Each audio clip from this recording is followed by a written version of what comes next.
I mean, Nico. I mean, what a whirlwind of an offseason at the quarterback spot for Tennessee, who's now scrambling. You get Joey Aguilar, you got Merklinger. But what is that going to look like in this Josh Heupel offense where you've seen a lot of quarterbacks have success, uh, despite quarterback pedigree, we've seen offensive success here from Josh Heupel. You also lose some key pieces on the defensive side of the ball. Is Jermod McCoy going to be healthy this season at all? There are some real concerns about this team. Plus, your wide receiver room gets torched. No more Dylan Sampson, who was unbelievable for you as a running back, first team All SEC. What is this offensive line going to look like? There are, I think, major concerns about this Tennessee football team that I think are getting a little bit overlooked because you look at their win total of 8.5, and you look at their schedule, and you're like, oh, so they draw the four worst teams in the SEC, and they're out of conference as Syracuse, who lost a ton of talent, ETSU, UAB, and New Mexico State. So the Tennessee team could, win 8 or 9 games, but man, I am concerned, hand up, concerned about this Tennessee team. What say you? Yeah, I think even before Nico and all that stuff happened, I think this was a team that I thought was going to take a step back. I think you lose a lot of talent, namely Dylan Sampson. Man, Dylan Sampson was unbelievable for you. SEC Offensive Player of the Year. I know you're bringing in a couple guys, or bringing in a guy from the portal that's not bad himself, but it's definitely something of note for sure. And obviously breaking in a new quarterback, whether it's Joey Aguilar, who for the sake of this video, I'm going to be assuming it is, or Merklinger, right? The redshirt freshman, former 4-star kid. It would be nice to be able to turn around and hand the ball off to Dylan Sampson, all SEC kind of guy. We'll see if they can take advantage of some of the talent in the wide receiver room, if it's healthy, if it's on the field.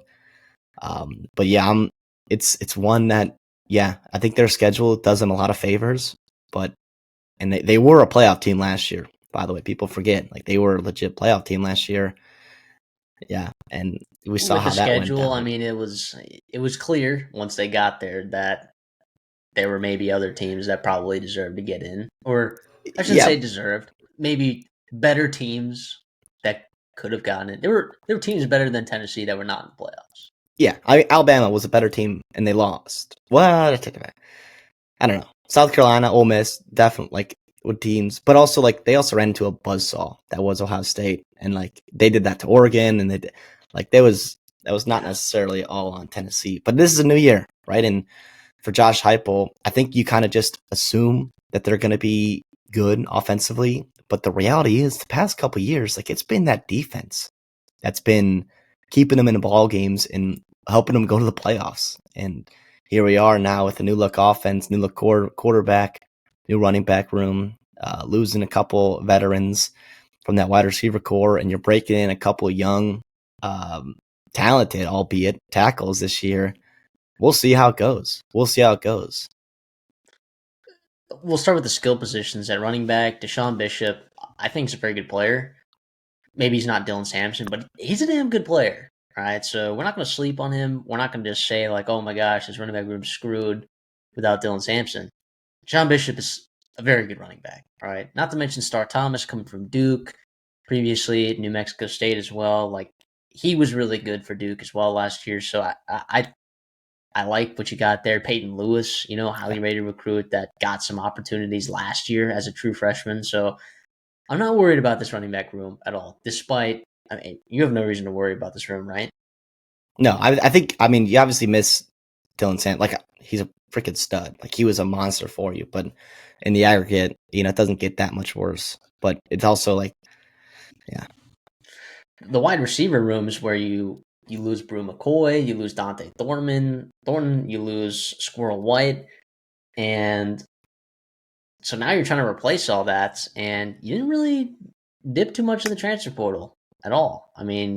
You got Amari Jefferson, all right, who you're hoping can be a guy that can maybe turn around and play significantly for you right away. But Chris Brazzell was a guy that you got in the portal last year that was super highly touted. Mike Matthews was, insanely highly rated recruit who played a little bit last year. Who you think But it is a lot of unproven wide receivers in this room. But the staff must feel pretty good about it because they probably could have gone and gotten some guys in the portal. There were some good receivers out there for the taking that went to other places.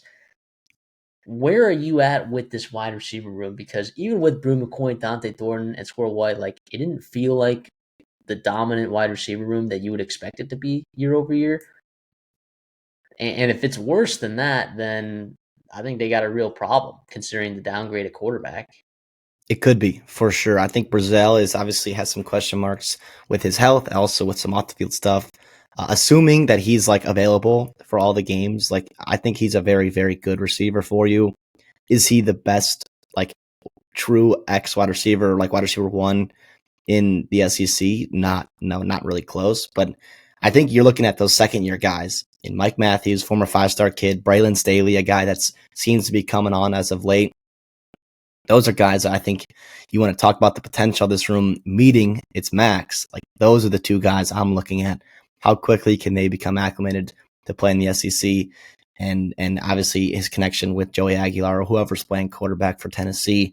You trust Heupel to be able to scheme some things up, right? But it would be nice to have the days of, I mean, it wasn't that far along when you had Jalen Hyatt, right, and Cedric Tillman and guys like that really taking over the SEC. Here it's time for Mike Matthews and Staley, albeit young. It's tough to rely upon 19, 20-year-old kids to do that for you, but they have the talent, the recruiting pedigree to do it. So it's one that I'm concerned about in terms of the depth, too, outside of those guys. We'll see. A lot of talent, a lot of young guys as well, because so it is what it is there, but it will be interesting. I think the talent's there, and Joey Aguilar, can he maximize it? Yeah, hopefully for their sake. What's nice though is like you didn't really have time to get a quarterback because of the Nico situation happening so late in the season or late in the offseason.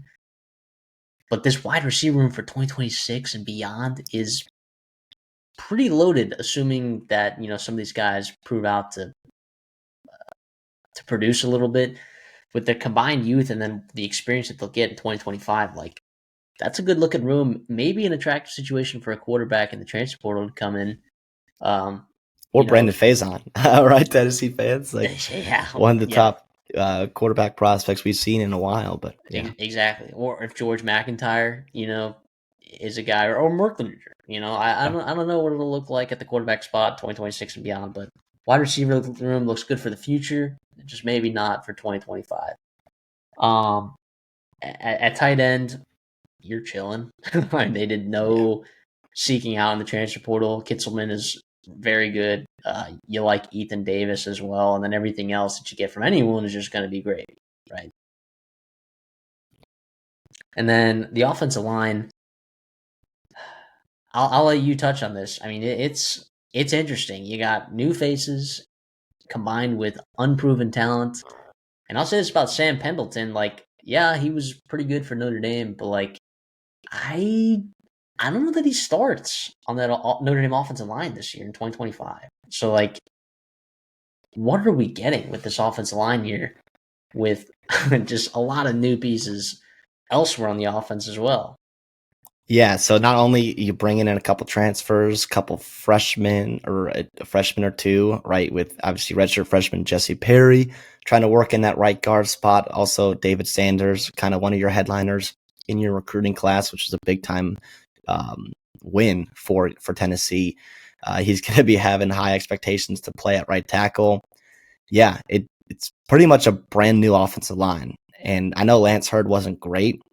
I think Tennessee fans can dream that Hurd and Sanders are just this elite duo, right? That you saw kind of LSU have, or you saw Texas have for a couple of years, where you have these 5-star kids just come in and play really, really well for you for multiple years. Lance Hurd struggled last year, but I think obviously year two in the system, year two getting better, developing, kind of getting used to the SEC. You expect him to be a little bit better, if not a lot better, which would be nice. And then Wendell Moore Jr., right? Wendell Moe Jr. from Arizona is coming in. Pendleton probably playing center for you. And then we'll see what happens at guard. with Jesse Perry. So it's an interesting group. I think it's a fun group to project in terms of like what their potential can be in reaching that max of it.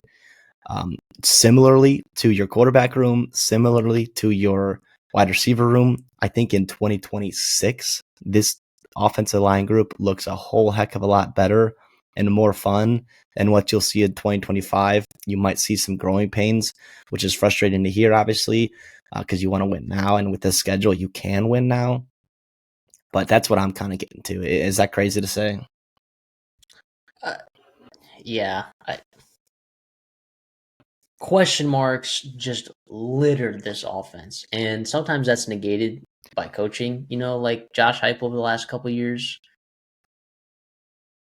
You're confident that he's going to figure some stuff out, but boy, I mean, where does this rank as an offensive line unit relative to the rest of the SEC? Is it tier 4?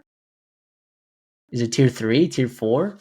If you're looking at your tier 1s and you're talking about like Bama, Florida, Texas, A&M, tier 2s like your LSU, Auburn, I don't know, maybe Missouri, and then your tier 3s like Arkansas, maybe Ole Miss, South Carolina, Oklahoma, Tennessee. Like where? It reminds me of those Oklahoma, South Carolina, Ole Miss, where you're retooling a lot or not necessarily in Oklahoma's case, but like you're projecting 2025 to go better than 2024. And that's, or at least like kind of overachieving. I don't know. I do worry about the floor falling out, not only because you have a lot of unproven, you've got new faces, but the depth is something that does worry me. I'm looking in those two deeps and I'm not seeing a lot of veterans. I'm not seeing a lot of guys that I really, really want to be seeing big time snaps for Tennessee. So that's what's worrisome is the floor could fall out, but the potential is high. Like I hate to say it, like not to drink the Kool-Aid, right? But you got 2 5-star tackles. You've got Sam Pendleton, who's played well, right, and make meaningful football. Wendell Moe, same thing. You've got a fun guy in Jesse Perry. It's like on the surface, on paper, right? If you're playing college football 26, the video game, right? Like this is a really good offensive line. How well do they gel? How quickly do they gel? And do they meet their potential? On the defensive side of the ball, I mean, your two big losses come on the defensive line, right? James Pierce, first round pick, and I think Omar Norman Lott was a wildly underrated um, pick for the Chiefs and wildly underrated player on this defensive line. So you're losing both those guys, but I still think this defensive line has plenty of talent, plenty of depth, plenty of experience too. So I'm not super worried about that defensive line. I'm like, I do need the linebackers to play better, and then I'm worried about the health to one of your premier secondary players, and uh, yeah, I guess I don't know. Is that fair? Like I think this defense can still be pretty good, particularly on that defensive line. Yeah, no, I do think David Hobbs kind of got hurt. I think that could be something, but I think you got enough talent coming back, even so, to replace those guys. It sounds like Hobbs will be sidelined for a couple weeks. So hopefully by the time you get into the meat of your schedule or the meat of your schedule, right? Whatever that looks like for Tennessee, hopefully he'll be back and ready to go. But yeah, Joshua Joseph's right, a guy that's pretty fun to watch. I don't know if you have your elite like upside NFL draft pick, dominant kind of player on this spot right now, but yeah, that's kind of where I see. I do wonder about Jordan Ross, right? Like, is he a guy that's going to be able to take a big step for you, former 5-star kid? Um, I I don't know. I think that could be fun, but a lot of projection here in terms of like some of the younger kids coming up and giving big time spots for you. But overall, like very high floor, solid group. I think this linebacker group benefited from playing behind a really solid defensive line. I don't think they were bad at all, but it'll be interesting to see like how these guys are going to split snaps because I think they're also, you know, I think they're all right here at linebacker. I'm not going to say that like these guys are mega elite in my opinion, but another year under their belt. I mean, they were both young last year, Carter and Tellender coming back. I have to expect they're going to get better and playing behind a defensive line that's I think is pretty decent. I think it'll definitely benefit them. So I'm not super worried about that linebacker spot. I'm assuming you don't have any reason for concern either. No, it should be a fine group. It's also a group that's like, or a position too that's you just get serviceable play and that'll be all right. Yeah, and then we go to the secondary, and I like this secondary a lot, but I would love this secondary a lot more if we knew about the status of Jermod McCoy. I mean, this guy came from Oregon State. He was unbelievable last year for these guys, and he probably would be a first round draft pick this upcoming season. We'll see like what that injury is going to. I mean, he tore his ACL in the offseason just working out in January. And they're expecting to come back for the season at some point. You said, I know you read something that he was doing individual indie drills and practicing a little bit with the team. Like, I don't know what that's going to look like for him, his recovery. I don't know what he'll look like, but he is a key piece. If this defense is going to hit the ceiling that it needs to hit, I mean, he has to be out there playing. Yeah, yeah. I mean, you got good news considering what we thought was going to be Ricky Gibson at some point going to the portal, but he kind of comes back, adds some more depth for you. Boo Carter, a guy in that secondary that we'll see is he going to be playing or not, but he's a pretty talented player when he was out there last year as a young kid. You get Colton Hood coming in from Colorado, a couple other young guys, so it's a group that I think you're going to see some mix and matching at. You talked about McCoy would be a great piece to just tie it together and just lock down one side of the field and have all the other pieces kind of get figured out as you go. But yeah, it's I think it looks a lot different once McCoy comes back, and if he comes back as healthy as he was beforehand.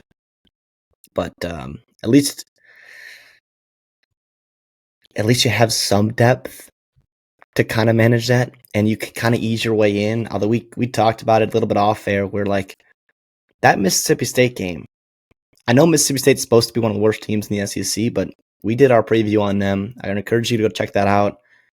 They could be dangerous at times here, and if you have a secondary that's not playing well, like you could get exposed by Mike Leach. And if you don't have one of your lockdown corners, all SEC kind of corner guy, that could be a spot where you lose that game, or you're in that game in that fourth quarter and you do not expect to be, right? Or even teams like Oklahoma or Arkansas, where games that you would like to win if you want to get to your goal of winning 9-10 games this season, it's important. It's definitely important.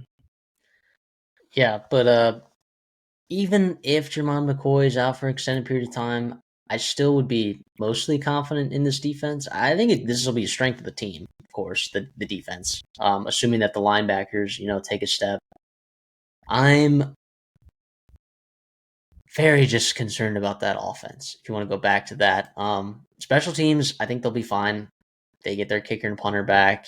They had some decent stuff on the return game as well, with Boo Carter, and they'll be okay there. But offensively, like I'm looking at like these teams on their schedules, and I'm like, okay, you're gonna have to score points against Arkansas. Okay, you need to take advantage of the defense there. What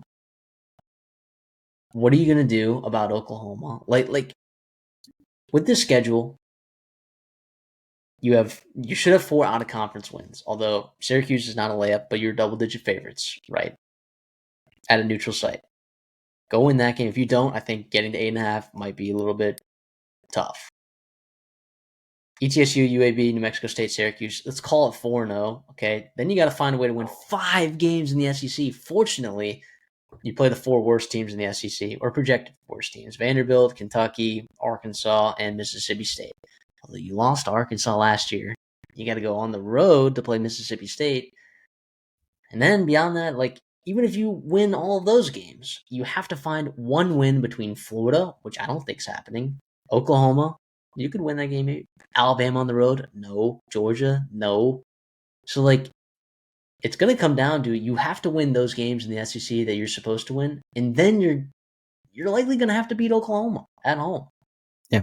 Which we talked about when we previewed Oklahoma. Like, that's a talented team. So, like, getting to 9 wins, to me, for this team, means that the defense has hit its ceiling and their offense isn't abysmal, right? I'm gonna lean to the under here on this one. I'm gonna be honest. I'm gonna lean under 8.5, and I know that's a little bit juiced to the under, so I don't know. There's not value necessarily betting that, but so I'm not gonna bet it. But we make picks for all these teams that we preview, so I'll lean under. Yeah, I'm with you on the under here too. I think it more so comes down to, like you kind of talked about, win the games you're supposed to and steal one from Oklahoma, Florida, Alabama, Georgia, like teams that are going to be tough, right? And obviously you get a very favorable schedule, but that's reflected in the over under. So when we're talking about this team wins 8 games, cool. That's 8 wins in the SEC is an accomplishment. But with this schedule, you would like to see more as a Tennessee fan coming off a playoff appearance. The one thing I will say too is I want to, like, this is a weird team to project because I worry about the down to down consistency from the quarterback position, from the wide receivers, and the offensive line, right? Like from those position groups. If you get, and so that's kind of my worry too, with like winning the games you're supposed to win. If you're not getting down to down consistency from those very important spots of your offense, that could be spots where you get in trouble too. On the flip side, though, let's say you hit. Let's say Hypo pulls it together and has an offense that's humming. I mean, there's a real chance. Like, I don't think 10-2 gets you in. 10-2 probably doesn't. I think it probably does. It would probably depend on what else happens in the SEC. You'd have a key win versus Oklahoma. You'd have a key win versus Florida. And if your only 2 losses are against Bama and Georgia, who are both playoff teams, yeah, that could be enough. That's probably best case scenario. I will say, like, if you get 7th or 8th best quarterback in the SEC play from Joey Aguilar, that would be wild, by the way, if that happened. It would. But I do think, too, outside of a couple of the top guys, I think that groups like quarterbacks, let's call it 4 through 9, are like pretty wide open. Like, I think you could order those in whatever order you want, and I wouldn't really complain either way. Last year with Nico, you were 12th in the SEC out of 16 teams in passing yards per game. And I know a lot more goes into that. And they didn't throw the ball a ton. They had one of the fewer actually passing attempts per game in the SEC, which is more about the identity of the team being the running game and defense. But that's like the one silver lining is like, hey, here, like Nico wasn't that great and you made the playoffs. Yes, you're getting worse at other spots this year in other positions, but it's just interesting to see. Like, let's say Aguilar hits, man. What happens then? I do think there's still playoffs in the cards for this roster. I don't see it though. In terms of like, you had to, make me choose. I'm gonna go under 8.5, even at -140. But yeah, good year to build on for Heupel. And honestly, like we talked about a couple times, man, 2026 could be a really, really fun year for Tennessee. As some things hit with their skill positions and guys coming back, especially if McCoy like wants to come back for a year and prove that he's healthy. Like, holy cow, man. Yeah, I'll say in terms of Tennessee's coaching staff, more changes here than a lot of the staffs in the SEC. You got Mike Eckler going back to Nebraska. That's kind of tough because he was a really good special teams coordinator for you. But you're promoting Evan Crabtree, who I don't even think he's 30 years old. He's going to be your special teams coordinator, and I mean Tennessee is very high on him. So I guess good luck to him. But LaVorn Harbin will be your new outside linebackers coach, promoted from a defensive analyst spot. They hired Seth Luttrell as an offensive analyst. So that's an interesting one. And then they also hired another special teams assistant coach. But I do think the special teams one is significant because you look at some rankings in terms of like special teams, and Tennessee is one of the better special teams projected for 2025. And sure, okay. I mean, I think losing Mike Eckler is a big deal. He's a big name. He's a big name that Nebraska wanted, and they got him, because of those connections. I think he was on Bo Pelini's staff, however many years ago. But If you have a defense like Tennessee, we believe is going to have, again, we talked about it with South Carolina last year. Having a great punter and great special teams can amplify your defense. So I do think that that's pretty significant. Seth Luttrell is like whatever. I mean, interesting hire, I guess, as an offensive analyst. Well, he's an analyst, so it's whatever. Just another brain to have in the room. But I did not want to end this though without talking about that special teams coordinator shift, because I think of the special teams coordinator shifts that you had in the SEC between Chad Lunsford for Auburn, Iman Anand for LSU. I think that this is probably, yeah, Florida, promoting someone to special. I think this is the most significant special teams coordinator change probably in the SEC.